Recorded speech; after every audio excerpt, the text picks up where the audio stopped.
Okay, once we get Here started. we go.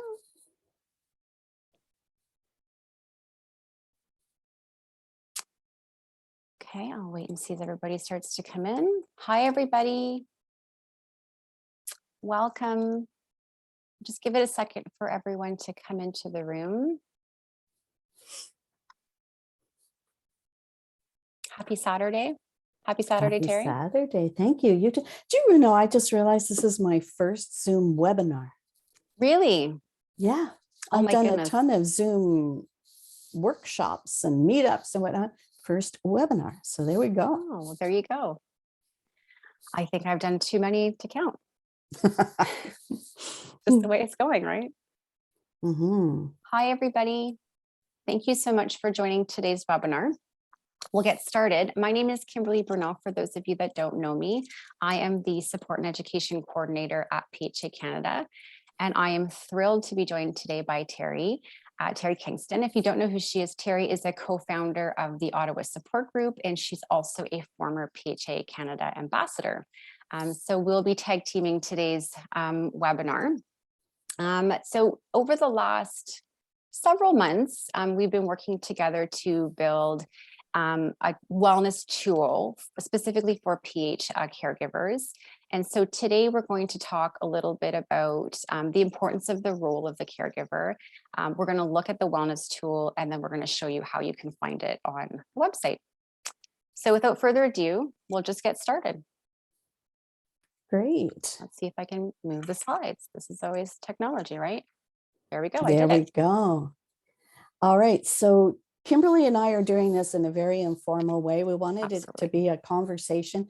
We have had so much fun working on this project together. I have to tell you that it's just been so inspirational for me to see how much PHA Canada, Kimberly and Darren and Jamie put into developing something like this for the community. And I'm really excited at what I'm seeing on the website. We're going to show you that in a little bit. And it's just been such a fabulous joy.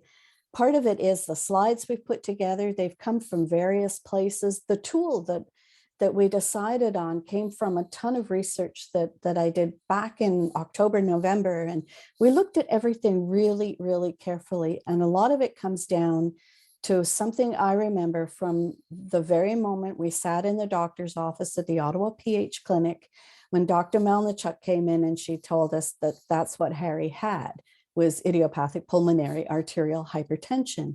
And she said at the time, she said, it's never just the patient that gets diagnosed when we give someone this diagnosis.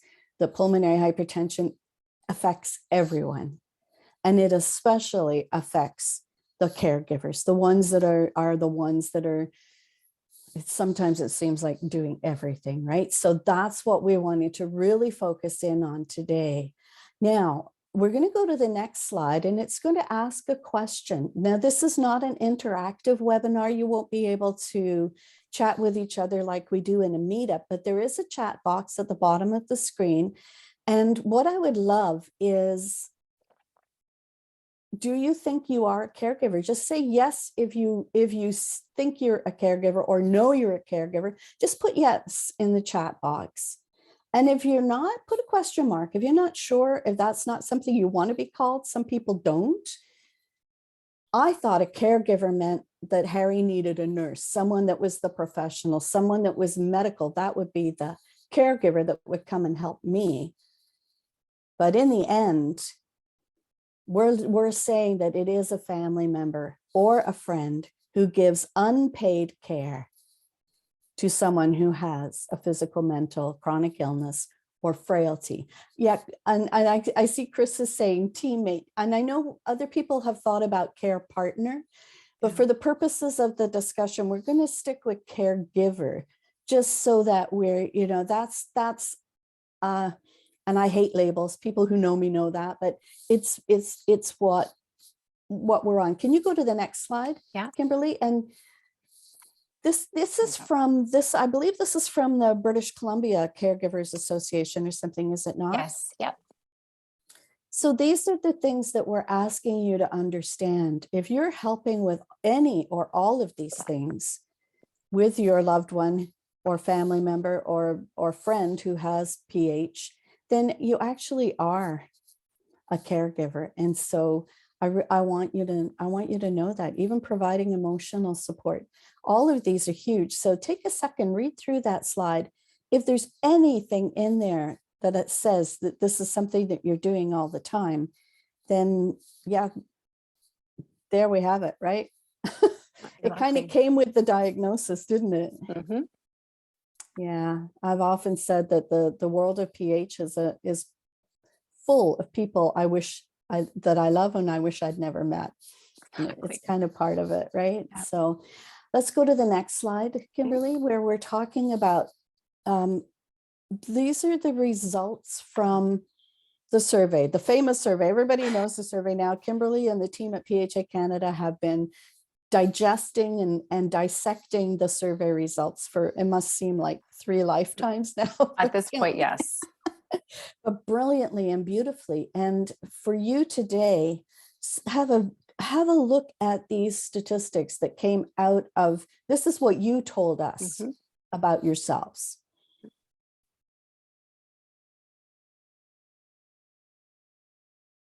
Those numbers are pretty high, right? Yes. In some cases. Now let's go to the next slide.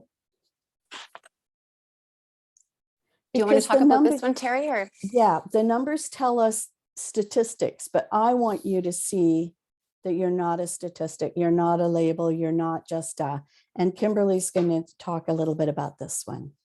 Yeah, when Terry and I were planning the presentation for today, we were talking about those stats, and Terry was bringing up the point that, yeah, these don't talk about the emotional piece and the part that makes you real and not just a statistic. And I thought, well, I have a question from the survey where we asked caregivers to tell us their top 3 concerns. And it wasn't concerns about anything in particular. It was just about their top 3 concerns. And I took that, it was qualitative data, and I took it out of the survey and I put it into this pretty little word cloud that we can do. And when I pulled it out, I looked at the results and thought, oh, that wasn't what I thought I was going to get. And the more I looked at it, I said to Terry, I found it so interesting that most of what you see here are concerns about your loved one. They're not about yourself. They're not about yourself as a caregiver in the role that you play. There are a few that I could see in here that were specific to how you were doing as a caregiver, but most of the concerns were really focused on the other person, the person that you're caring for. And it just speaks to why we needed to create this tool, to give you an opportunity to stop and think a little bit about yourself and your own needs and the concerns you might have about how you're doing. So it's just really interesting once I plug the data in that your thoughts are so focused on the person that you're caring for. And that's huge, because that tells us so much, even in one slide, that in general, and I know I did that with Harry, that we're so focused on what they need, getting them to the next doctor's appointment, getting their medication, and even the patients that are very, very independent and self-supporting, they still, if you're walking alongside a patient, you still got that sense that there's all of this stuff to manage. There's a great blog on the PH Canada website that came out this week about a patient who's living with PH and what it's like to live with that. And that's really interesting to read as well. And the language is very similar, because this is what life is like once you have that diagnosis. What we're trying to look at is, let's go to the next slide. Yeah. Because what happens in that gap between the statistics and the percentages of being a caregiver, the emotions that are showing up in some of their survey answers, but what you're actually feeling as the person who's caring for someone that has pulmonary arterial hypertension or any of the variations of the disease, this is what could happen. And just if you want to, if you feel like it, just pop in the chat. If you've had any time where you're edging towards burnout, or if that's something that's you're worried about, just put a little, yeah, I could see that happening, or you know, just like a little one word or something. I don't want to get like big discussions going in the chat, but it would be wonderful. If you're looking at this, insomnia was huge for me, still is. Amplified anxiety.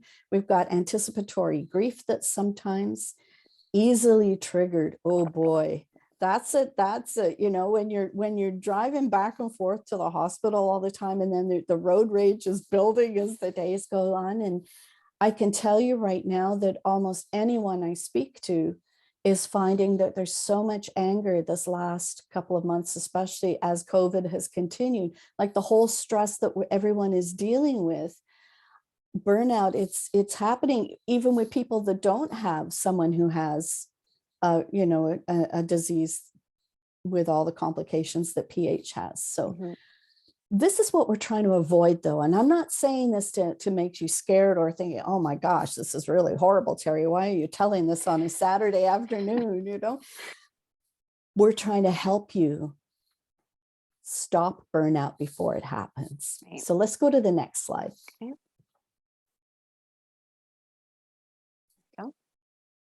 There we go.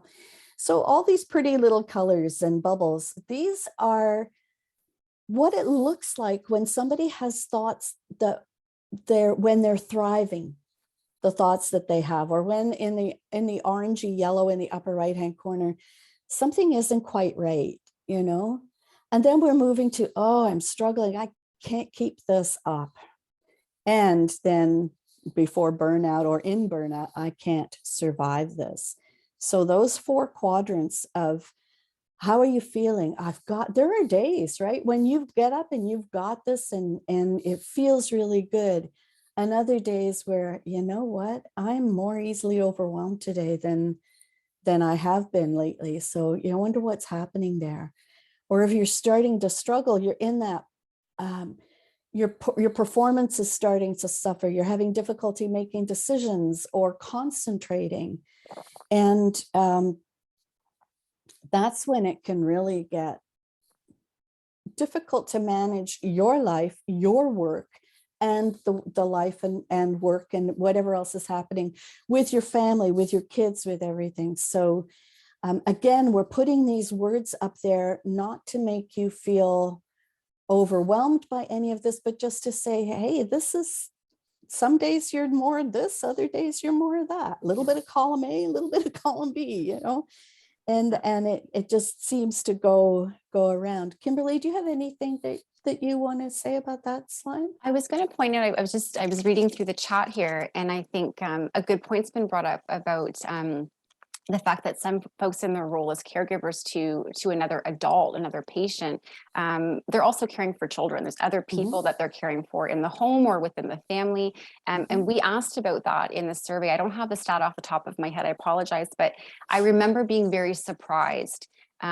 We did ask, besides, you know, the one that your PH loved one, how many other people are you responsible for? And it was multitudes. It was more than one, and the numbers were quite high. So it really had us thinking about, not only are you caring for that person, but you've got so many other responsibilities that are then adding to everything that you're showing here. There's all these complexities to just that one role.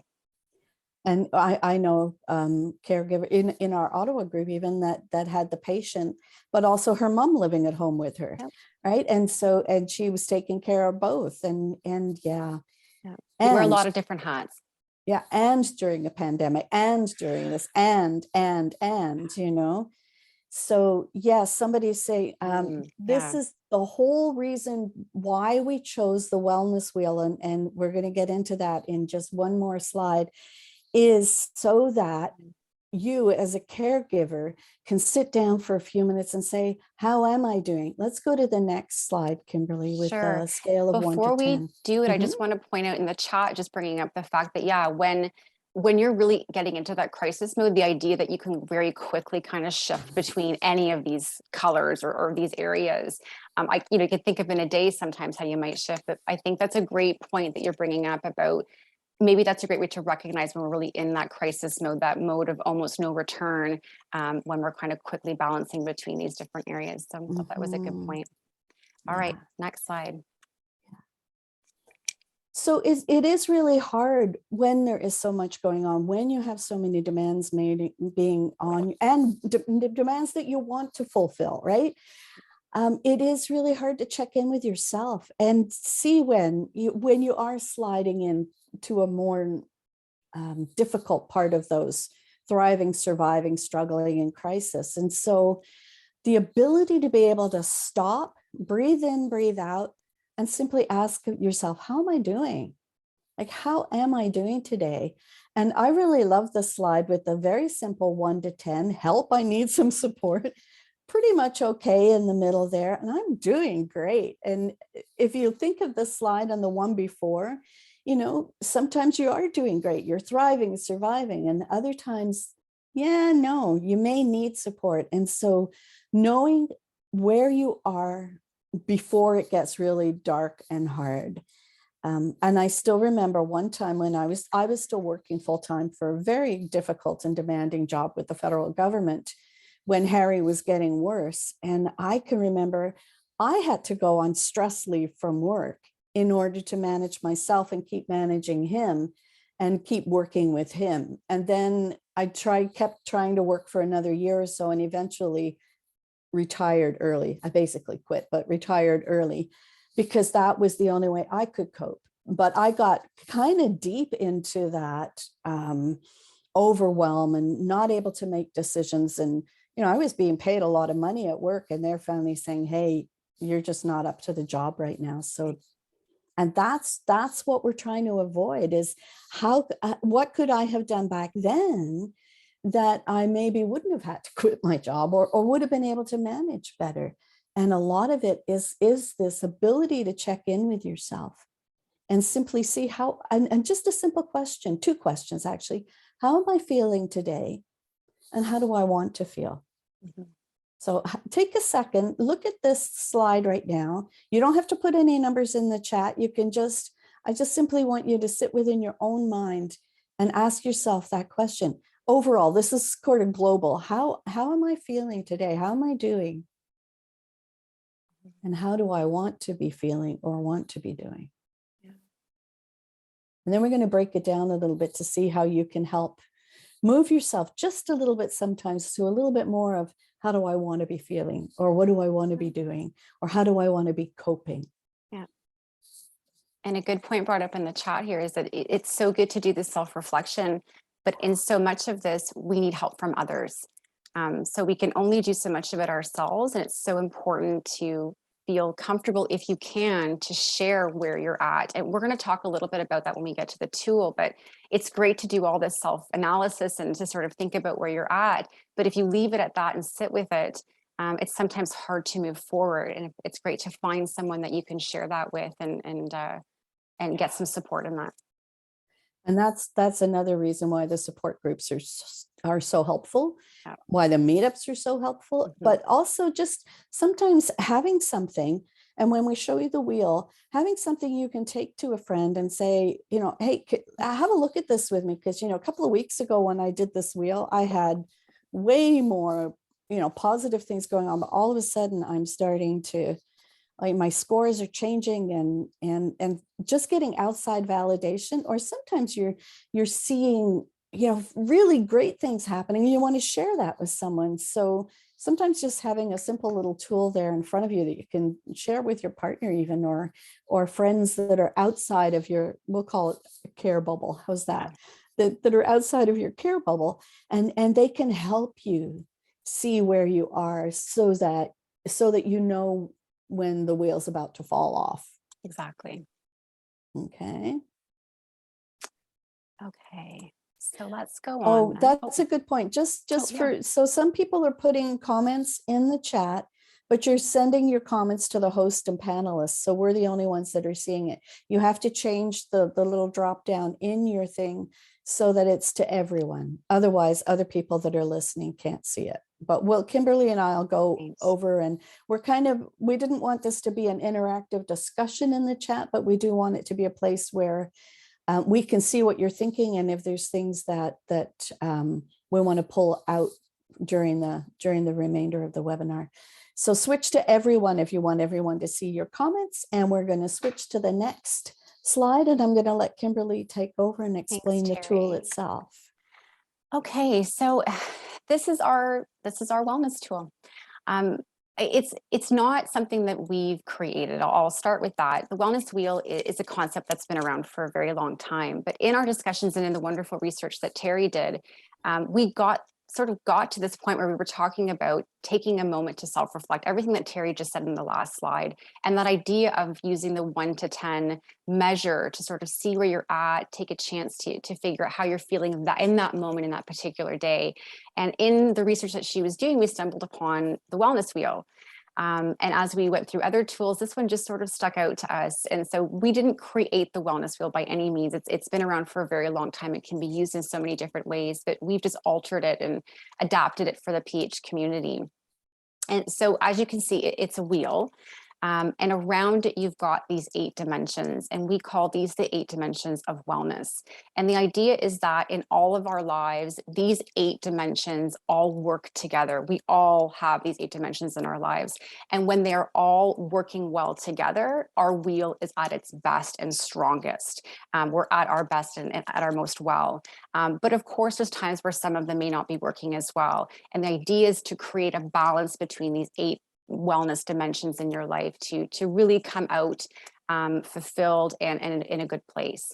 And so the idea of the tool is that you would take it, I'll show you where to find it shortly, but it's a printout. So you would print it out, carry it with you, do it at home. We've got some suggestions of where you can do it.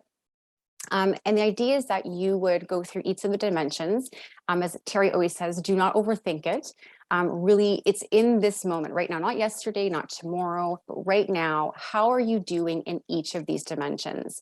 And they're scored from 1 to 10. So 1 is completely depleted. I'm not happy in this particular area. It's not going well. 5 would be it's not good, but it's not bad. And a 10 would be that you're feeling very fulfilled in that area. And so you would go through each of them, and you can see there's enough scales to go up to 10. So you could either color it, you could draw on it, you could just write the number, whatever works for you. But the idea is that you would start to fill the whole wheel. So you would see the gradient. You would see the ones that are the 10, the ones that are the 2, and you would complete the whole wheel together. So I'll show you what a completed wheel might look like. So this is just a sample of someone's completed wheel.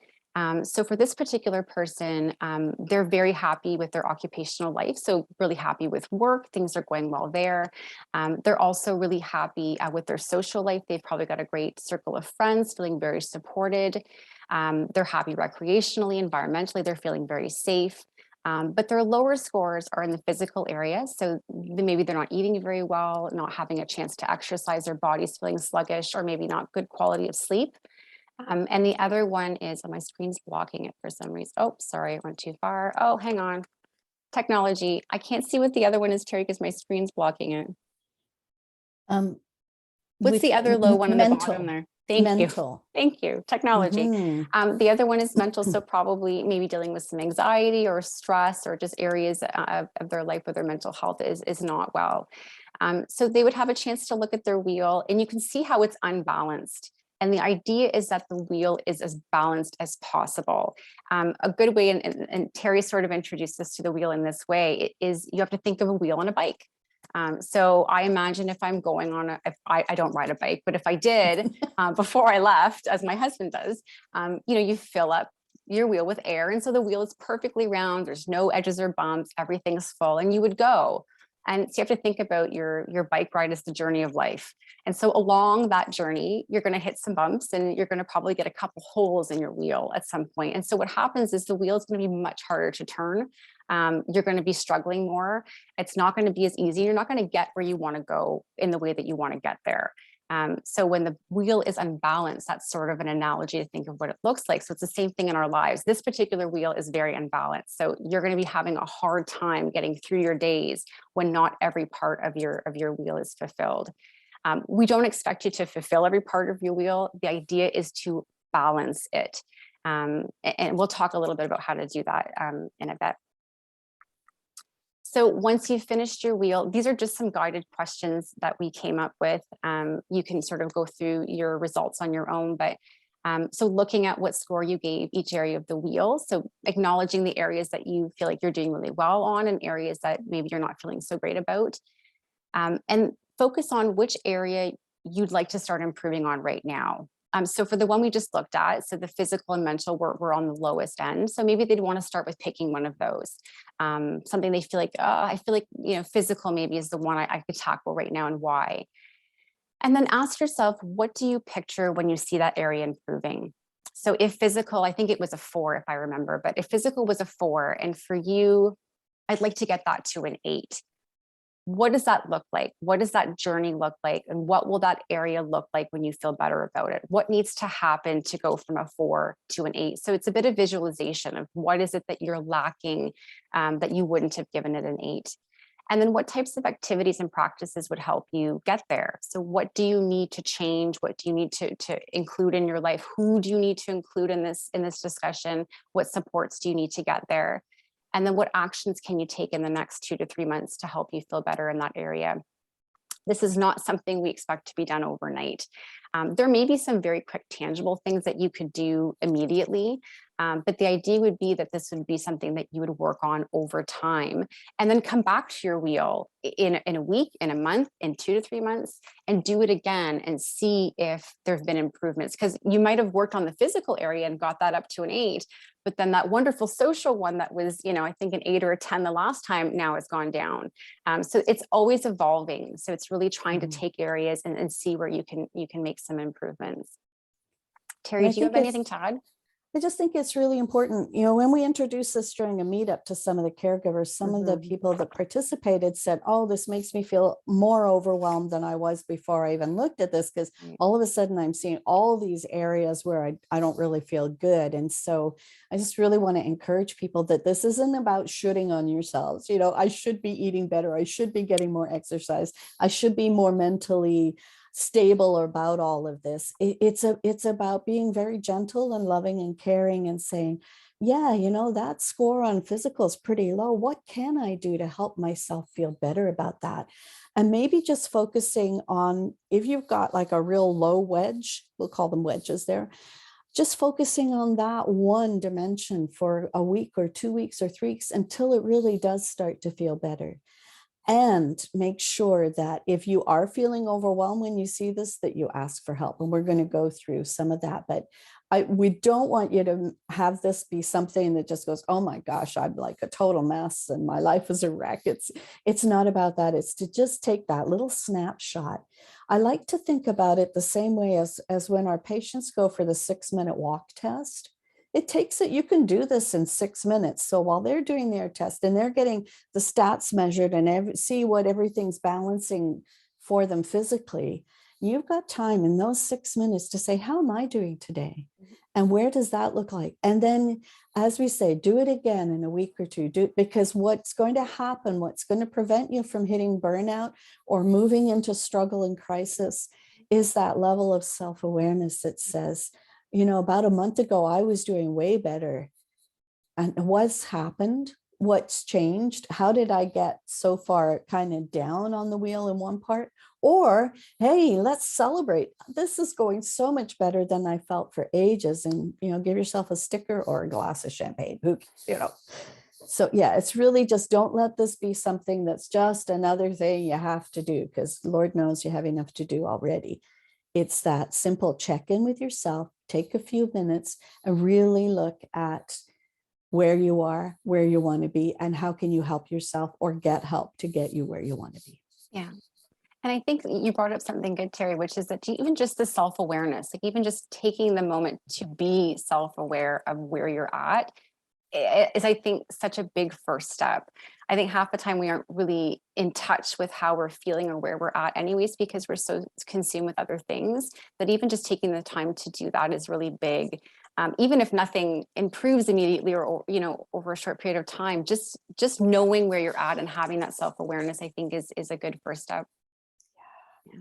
And I do know that the person that you're caring for, with, walking alongside, they feel better when they know you're doing better and you're doing okay, and you're taking care of yourself. That was huge for Harry as well. It's just that he would always feel better when he saw I was doing well. And I could see him start to struggle if he saw me struggling. I mean, that's just human nature, right? So All right, let's keep going, Kim. Sure. This is Yeah, awesome. and if you're comfort, hopefully there's a comfort level in, if you did this tool, you would feel comfortable sharing it with family members or the person you're caring for, or friend. And if you're not, this is something we had talked about really early on. We were joking about something, and we had said, you know, you just print it off and you just shove it on the fridge. And that way, when everybody comes down, they can kind of see, you know, without having to talk about it. But it's like, this is just where I'm at right now. And it gives other people in the house a chance to kind of see how you're doing. So we had talked about ways of how we could share where we're at, and if we're comfortable doing that verbally. And if not, maybe it's just a matter of putting it somewhere where people can see it, and maybe they can ask you how you're doing rather than having to bring it up. But I thought that was interesting. So what I'm going to do next is I'm going to come out of this and I'm going to show you the website. So bear with me if this doesn't work technology wise, because let me tell you, this is not my forte. Okay, can you see what I see? Yes. Yes. Can someone out in webinar land just say yes in the chat if you can see the website? Anybody? Oh, Yay. yes. Okay, good. Okay, just wanted to make sure Terry and I were not staring at something that you aren't seeing. We tell you all the wonderful things on the website, and then you're going, huh? That could happen. Okay, so if you're not familiar with our website, this is what it looks like. And we do have a special section on the website just for caregivers. So you just want to go under Living with PH, and just under Patients here, there is a caregiver section. I'll just quickly show you what that looks like. We've updated it with this tool. We've been able to do some updates to the site. So a lot of the content in here is exactly what Terry has already presented. So a little bit about what the caregiver looks like and some of the roles we just talked about in the previous slide. We've also got in here the statistics that we talked about earlier, and then some common signs to look for regarding caregiver stress. These are some of the things that we might get to if we're reaching burnout. So just a little bit of background reading. And then we've got these 4 boxes here on the bottom. I can't show you them all at the same time, but I'll walk through them very quickly. We have a large resource section on the website that is great for anybody interested in learning more about PH or looking for support. Our featured resource right now is the Wellness Wheel, and I'll take you through that in a second. But we've got lots of information about PH, mental health resources. We've got tons of educational videos and webinars, just like we're doing today, and tips for parents. So if you're caring for a young person, lots of information there as well. If you're looking for social support, connect with others. We've talked about this already, our monthly meetups, and meetups are this week coming Wednesday, Thursday. If you're interested in joining us, please register. We also have a PH Buddy program. If you want to be connected, if your loved one patient wants to be connected with another patient, we can do that. Or as a caregiver, you want to be connected to another caregiver who maybe lives in your area or has a similar story to yours, we can connect you for a little bit of support with somebody who understands what you're going through. We also have local support groups, which I don't think most are running in person at the moment, but they're there, and they're a great way to stay connected. We've got Facebook is a great place to join a Canadian Friends, or a couple of other groups on there as well that you can join. So there's lots of ways to stay connected and get support within the community. You can learn more about PH, so we've got lots of information there. And then, of course, if you aren't already subscribed to Connections Magazine, this is a great way to stay connected with what's happening with research and in programming as well. So I'll take you back up to resources here. So if you're looking for the wheel, this is how you would find it. So you would go into View Resources. Oh, wait for the internet. And then right at the top here, we've got our featured resource. This is the Wellness Wheel. I'll just very quickly take you through the resource page if you aren't familiar with it. There's a lot of really good information here. So lots about PH, lots about living with PH, everything from traveling, dealing with an emergency situation, diet, nutrition, mental health resources. There's lots of stuff here. And again, lots of educational videos, a pediatric session for those who are dealing with little ones, associated conditions. I find these really helpful to understand all of the other conditions that are applicable to PH. We have an emotional wellness handbook for patients, but it's really just for anybody. I think it's helpful for anybody to look at. So some of this may be useful to you. I like these medication sheets. So if you're going to be introducing a new drug to the home, it's good to sort of look this up and see what to expect. And of course, we've got a plethora of low sodium recipes. They're all really good. We've got tons. So if you're struggling with what to make or something to interest you, feel free to go through here. and then some international resources and lots on vaccination. I know we've been talking a lot about COVID vaccination, but we have lots of information about other vaccination programs as well. So I'll go all the way back up and I'll take you into the wheel. There we go. So this is just a bit of a background. We've already talked about this. Here are the 8 dimensions, just explaining a little bit about what they look like and how they affect our lives. And then you can just download your tool right here. So view and save your wellness tool here. So you would open it, it'll open as a PDF. You can print it. Don't worry, you don't have to print it in color. You can print it in black and white. It works just as well. I've tried. And so here's the wheel itself. It'll have just some quick instructions at the bottom in case you've forgotten how to use it. And then at the back, here are the questions that we talked about, some guiding questions to help you read your results.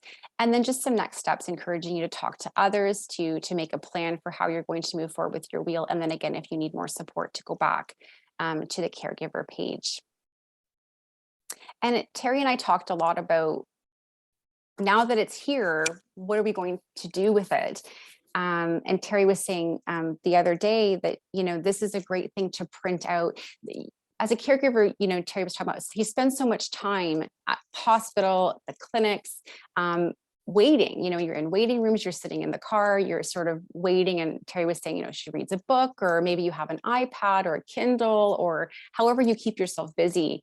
You could print this out, print a couple of copies, and just keep a copy in the book that you would normally bring with you, or in your purse or your backpack, or in your Kindle or your iPad. So when you are sitting there and you have some time and your loved one is off taking care of themselves and their health, in those few minutes, like Terry said, you've got those 6 minutes to just sit and maybe just take a quick check on how you're doing that day. So I'd encourage you to print some out and just keep them in places where you might find yourself with a little bit of time to do some self-reflection. We are going to be providing these to the clinics with the hope that when you come in for an appointment, as your loved one's being taken care of, that you'll be given one of these to fill out while you're waiting, or while they're assessing your loved ones. So this would be a great tool at the clinics. And then when you're new to PHA Canada anyways, we do mail out a new to PH kit. And so we'll include these in there as well, so that caregivers can receive them and have a chance to work on these. And I will say as well, there is nothing specific to caregivers in this tool. We created it for caregivers because we really felt like there needed to be something to really remind you to think of yourselves and to check in. But this tool can be used by anybody at any time. It's on the website, available to anybody. So you can encourage friends and family to take a chance on it as well. What it becomes is as a conversational starting point sometimes too. And you could, if you've got children that are old enough to do this with you, you could sit down and have them say, how are they feeling this week? Or how are they coping with everything? And it's the, just the fact of coloring in those different quadrants and seeing a visual thing. And then you can sit down and say, oh yeah, I can see you feeling more sad about this today, or whatever. It becomes, it's a start. And we knew when we chose any tool that it was never going to be I said to Kimberly yesterday, it's like one size fits all pantyhose. No, there's no such thing. So, but it's simple, it's portable. It takes just a few minutes for you to just step outside of the caregiver role, drop into yourself and ask yourself those questions. How am I doing today? How do I want to be doing? And then what do I need to do to make a change or stay where you are? So that's what the tool's designed for globally, but also within this community. And I just have to say hats off to PHA Canada, because they've done a beautiful job with the graphics, both on the website and with the tool. And I'm just thrilled with how it's all come together and how much work Kimberly and Darren have done with me to bring it to this point for you, but also to get it up on the website with all the details in, and yet have that handy 2-page PDF that you've got with you. It's perfect. It's really lovely. So thank you. Thank you so much, Terry. And honestly, we wouldn't be here without your expertise and all of your wonderful research. It's really opened my eyes, and it's really given me a lot of tools to use. So I've really appreciated that. Wish we can hug, but we can't. Oh, we can. Virtual hug. So I guess we're almost at the end of this then. So Yeah, what would you like? I wanted to share this last piece. This was something that Terry sent me just yesterday, and I quickly snuck it into the slides because we've been talking about how to describe this tool and the wheel. And when she sent me this, I was like, yes, I love this. So the idea is that a large balance wheel will move forward. It'll go somewhere. So if your wheel is full, it's going to roll beautifully with no effort at all. You just touch it and it just rolls. But a small balanced wheel. So think about when I say small, it means that maybe everything's at a 5, but it's balanced, right? There's no edges. Even though it's small, it's not 10s, it's 5, it's balanced. It'll move forward too, but not as fast or efficiently as the big wheel, but it's going to move because it's balanced. But when you have a block, or like we said, an irregular, sticking out, it's just not going to roll at all, and it's going to struggle. So I found that so helpful for me because it's not about getting to 10 all the time. It's about finding a balance. So if your balance is a 6 and it's 6 all around, but it's balanced and you can start to work on different pieces to grow your wheel, I think that's success. So I liked this concept that it isn't about the full wheel. You can be balanced in a smaller wheel, but the reality is that it's still going to be difficult in times, but it's something to work towards so that 10 doesn't have to be the idea. And the philosophy that drives the wellness wheel is to try it for yourself, focus on balancing out your wheel, and then grow it, which is, that really struck me when you sent that to me, Terry, because it isn't about getting the full blow. It's really just about balancing it and then growing it once it's balanced to start. So thank you for sharing that with me. Oh, I'm so glad I found it. And that's what we wanted. And I love how this little author says at the end, this is the philosophy that drives the wellness wheel, totally intended. And that's what we're hoping for you, that you will learn to keep your wheel moving regardless of what's happening, so that you can take as best care of yourself, avoid moving into burnout, know when you're hitting those struggle or those sticky places, know when to ask for help. There's a comment in the chat, Chris. I think that's an Ottawa thing, right? This because this is a national webinar that we're on, but that could be the Ottawa support group patients that you're talking about that can't get into their meet. Yeah. Okay. So you'll have to deal with maybe Jane or somebody at home that's doing that. That's not to do with Kimberly or myself right now. So, but I hope it works, because it's an important meeting.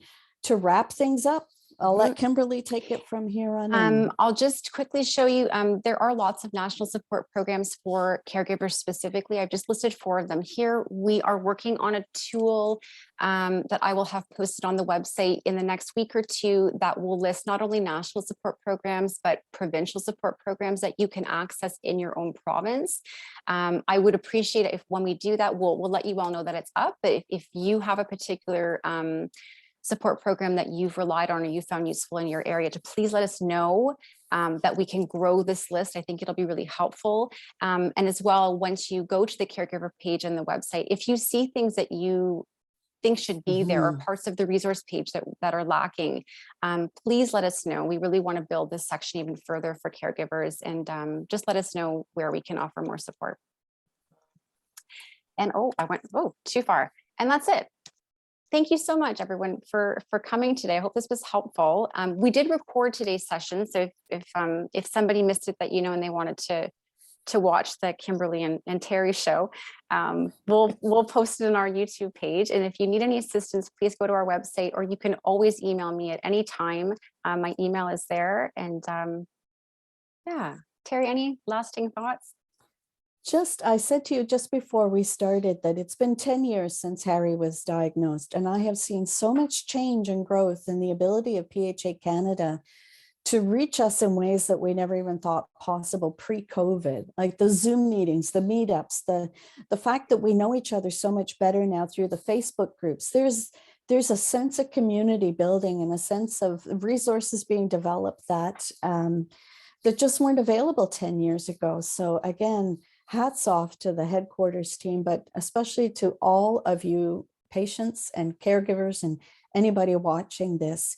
The work you're doing is invaluable, it's treasured, it's much needed, and You are seen, you are heard, you are loved. Thank you. Thank you, everybody. Have a great Saturday. Excellent. Thank you. Bye now. Bye, everybody.